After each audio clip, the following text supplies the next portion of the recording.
شروع اللہ کے نام سے جو بڑا مہربان نہایت رحم کرنے والا ہے۔ آج کی حدیث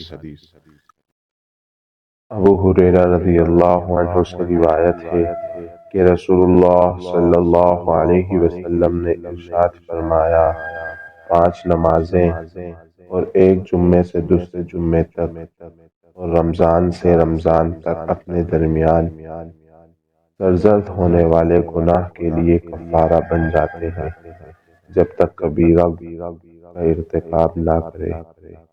صحیح مسلم حدیث نمبر 552۔